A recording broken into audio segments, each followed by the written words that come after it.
Come ti sei dato che sono troppo la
tout le monde par rapport à l'affinité, la relation, il y a Zanango, mais il y a comme qui ne déconne pas.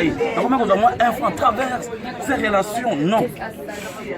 Pratique Bissot, on passe le long à 6h du matin, il y a une actrice, Fifi, à Mboga. Il y a notre président, il y a Solange à profil, on a le téléphone, ils ont manière de thé, il y a l'autre nini. Maman Chapopé à Zoya, il y a Bissot, tout le banine.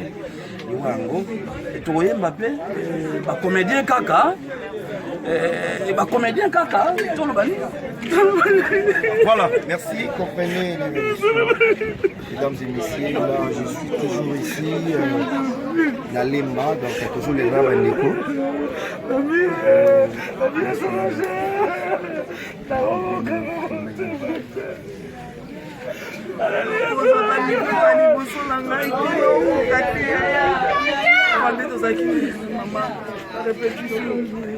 Maman n'a pas sika. Elle se va pas sika. 5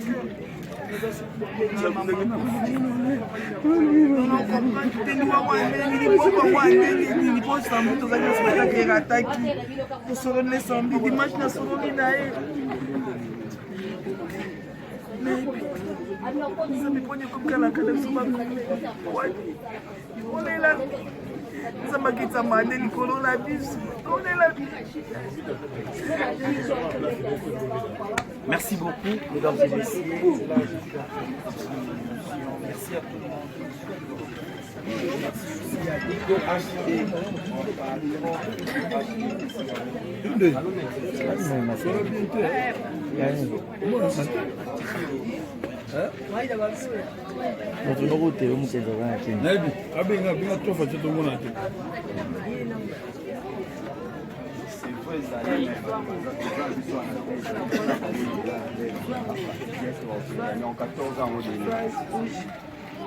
Est-ce que va comédie va comédien nous sur ça? Oui, c'est bon.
Là, on dirait qu'il y a résidence, il y a Solange Mindondo.